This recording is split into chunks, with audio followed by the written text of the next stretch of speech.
अंत भला है, बस यही संसार में जीने की कला है। कर ले भला होगा भला, अंत भला है, बस यही संसार में जीने की कला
क्रोध की अग्नि में कभी जो न जला है, क्रोध की अग्नि में कभी जो न जला है, बस यही संसार में जीने की कला है, बस यही संसार में जीने की कला है।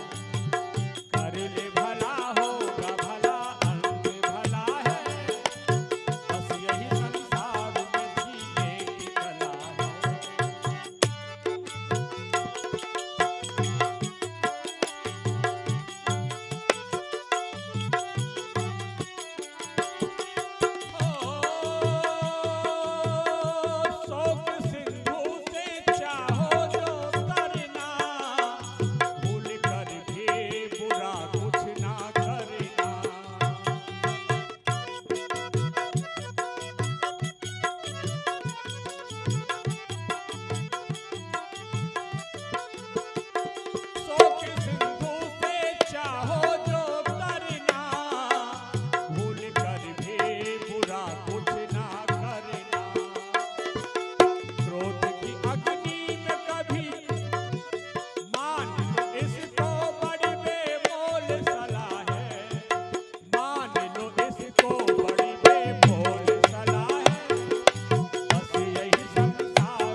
भला है और बस यही संसार में जीने की कला है।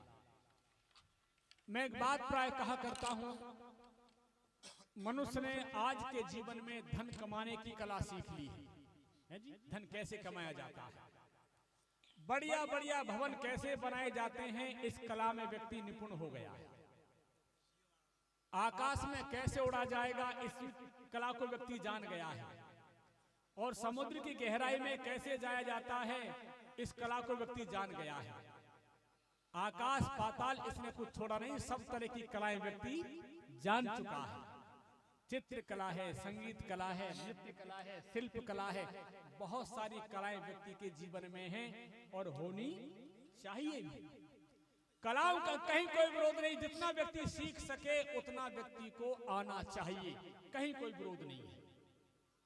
परंतु सब कुछ कलाएं सीखने के बाद अगर एक कला नहीं आई जीवन में तो ये कलाएं फिर किसी काम की नहीं है, और वो है जीवन जीने की कला।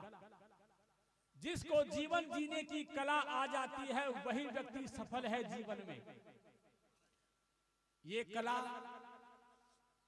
मेरा परिवार के साथ क्या कर्तव्य है, मेरा समाज के क्या कर्तव्य है, मेरा राष्ट्र के साथ में क्या कर्तव्य है,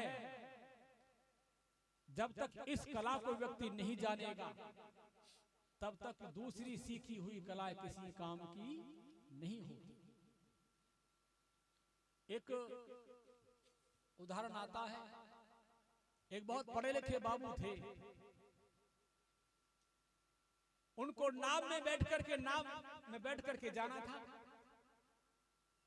नाविक मल्लाह के पास में गए, मुझे उस पार उतार दो और मुझे बहुत जल्दी है, चलो। वो कह लगा, बाबूजी जल्दी तो आपको है, पर और कुछ यात्री आ जाएं तो कुछ यात्री बैठेंगे तो कुछ मुझे प्राप्त होगा, मैं आपको लेकर के जाऊंगा अकेले को तो उतना लाभ मुझे नहीं होगा, कुछ आने दो सवारी। कहेंगे सवारियों की चिंता मत करो, जितना पैसा तुम्हारा बनता है 10 सवारियों का मेरे से पैसा ले लेना और तुम नाव को लेकर के चलो। कि बाबूजी चलो। नाव तय हो गई। जब नाव बीच में गई, उस बाबू ने सवाल किया, नाविक से पूछा, मल्लाह से पूछा, मल्लाह बताओ तुम कुछ पढ़े लिखे हो, तुमने हिंदी साहित्य को पढ़ा है? कहेंगे बाबूजी मैं तो ज्यादा पढ़ा लिखा नहीं हूँ, साहित्य क्या होता है मैं क्या जानूं, साहित्य क्या है, बहुत कम पढ़ा लिखा हूँ। अच्छा, तो तुम्हारे जीवन का 25% भाग यूं खत्म हो गया, चला गया, ऐसे ही व्यर्थ चला गया, कोई लाभ नहीं मिला। बाबू ने फिर दूसरा सवाल किया, गणित तो आता होगा, गणित पढ़ा है? अंक गणित है, बीज गणित है, रेखा गणित है, वैदिक गणित कुछ तो पढ़ा है? कि बाबूजी मैंने कहा था ना मैं ज्यादा पढ़ा लिखा नहीं हूं, मुझे केवल इतना आता है, पैसे कोई देता है, किसी के बाकी निकलते हो तो दे देता हूं, जोड़ बाकी करना आता है, बाकी दूसरा गणित मुझे नहीं आता है। अच्छा, तो तेरे जीवन का 25% भाग और खराब हो गया, बेकार चला गया। बाबू ने तीसरा सवाल और किया,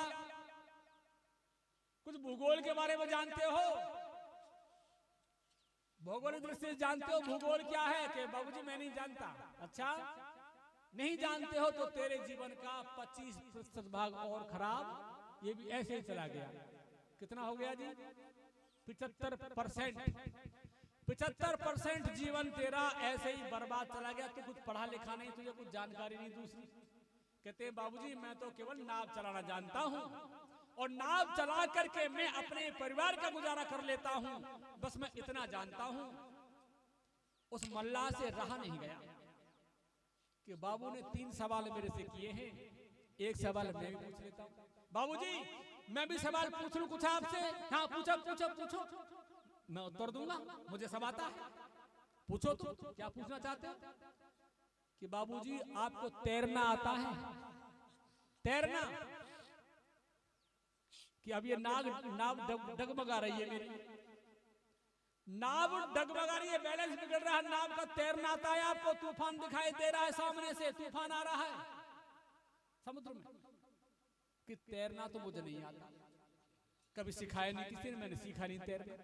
अच्छा, तो देखो बाबूजी मुझे तैरना आता है, सामने से तूफान आ रहा है, मैं तो तैर करके बाहर निकल जाऊंगा। मुझे ऐसा लगता है तुम्हारा तो 100 का 100% जीवन ही डूबने वाला है, जाने वाला।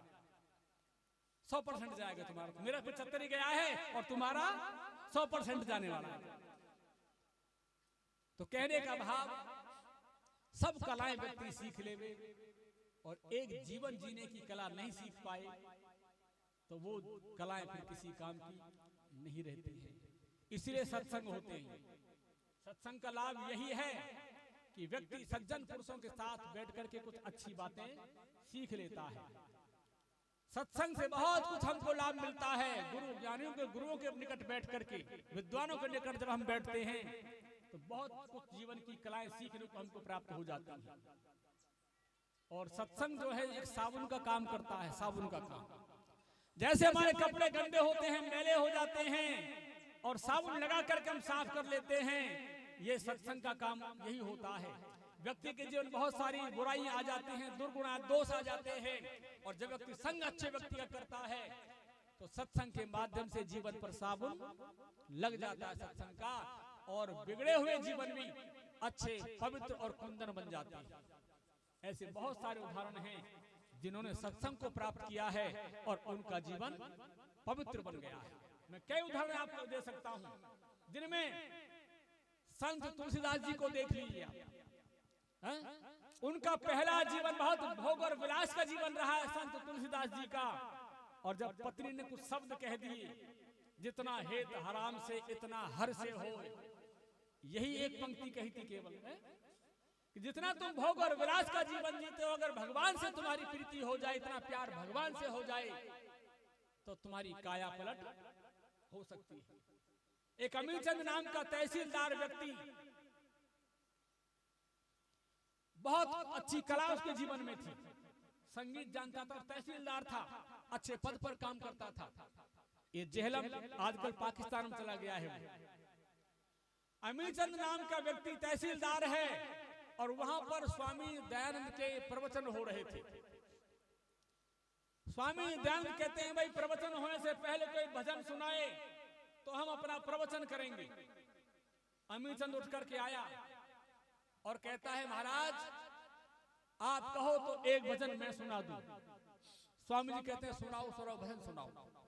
अमीरचंद ने बहुत सुंदर भजन सुनाया। जैसे भाई दिनेश जी ने गणेश वंदना गाई थी, बहुत सुंदर आपका गला है, सरस्वती इनके कंठ पर है, बहुत अच्छा, मुझे बहुत अच्छा लगा। और मैं तो कहता हूँ परमात्मा बहुत कुछ आपको आगे बढ़ाए, मेरी शुभकामनाएं आपके प्रति है। बहुत अच्छा कंठ है आपका।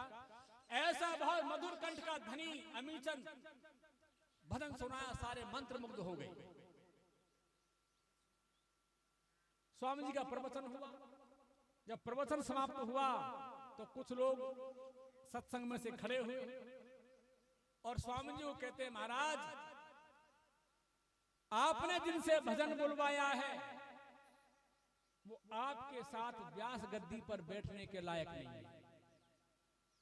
ये व्यास गद्दी है, पवित्र होती है, और ये व्यक्ति शराब पीता है, मांस खाता है, दुर्गुण दुर्व्यसन इसके जीवन में है, ये व्यास गद्दी पर बैठने के लायक बिल्कुल नहीं है, ये पवित्र होती है। स्वामी जी ने बात को सुन लिया। दूसरे दिन फिर प्रवचन होना था स्वामी दयानंद, और फिर वही आवाज लगाई, कोई भजन जानता हो भाई भजन सुनाओ। अमीरचंद फिर धीरे से उठा और उठकर फिर मंच पर आ गया। महाराज आज्ञा हो तो भजन सुना दूं कि सुनाओ। लोगों ने कहा, हमने स्वामी जी को कह दिया था कि ये व्यास गद्दी पर बैठने के लायक व्यक्ति नहीं है, फिर भी उनको भजन बोलने का मौका दे दिया। अमीरचंद ने भजन सुनाया, लोग मंत्र मुग्ध हो गए सुन करके भजनों को, कंठ बहुत अच्छा था। जब भजन पूरा हो गया, ऋषि दयानंद ने अमीरचंद के पीठ पर हाथ रखा पीछे से और कहा, अमीरचंद तुम हो तो हीरा, हीरा हो तो, पर कीचड़ में पड़े हो। कहां पड़े हो? कीचड़ में पड़े हो। हीरा हो तो, वो कला तुम्हारे पास में है, पर कीचड़ में पड़े हुए हो। अमीरचंद ने इन शब्दों को सुना, शब्द लग गए अमीरचंद कि एक इतना बड़ा महात्मा, पहुंचा हुआ महात्मा जो है, ये कह रहा है तुझे हाथ रख करके पीछे कि तू हीरा है पर कीचड़ में पड़ा है। कैसे हीरा है, कैसे कीचड़ में पड़ा है, अब उसने चिंतन मनन करना वह शुरू कर दी और कहा शराब ये गंदी चीज है, मांस ये गंदी चीज है, ये मैं बिल्कुल त्यागता हूं हमेशा हमेशा के लिए, और अब मैं हीरा बन करके ही रहूंगा। क्या रहूंगा? हीरा बनूंगा। एक बहुत बड़े साधु के वचन है, मेरे मुझे कहे हैं साधु ने, और स्वामी चंद ने संकल्प कर लिया, दृढ़ता जीवन में धारण कर ली कि आज के बाद मैं कभी भी शराब नहीं पीऊंगा और कभी मांस का सेवन नहीं करूंगा। और वो अमीचंद पवित्र बन गया, हीरा बन गया। और बहुत सारे भजन उन्होंने लिखे, हम भी उनके भजनों को गाते हैं, आज हम गाते हैं अमीचंद के लिखे भजनों को, हमारे जैसे बहुत सारे लोग गाते हैं। इतना पवित्र और कुंदन हीरा एक छोटे से सत्संग से उनका बन गया। इसलिए सत्संग का प्रभाव हमेशा सबके जीवन में पड़ता है, और कुसंग का भी प्रभाव पड़ता है। अगर किसी दुर्जन का साथ हो गया तो दुर्जन के साथ रहने से व्यक्ति की अच्छाई नष्ट हो जाती है और दुर्गुणता उनके ऊपर सवार हो जाती है। एक भजन और सुना देता हूं, फिर कब तक चलना है जी कार्यक्रम? मैं तो बोलता रहूंगा, तो क्यों जी?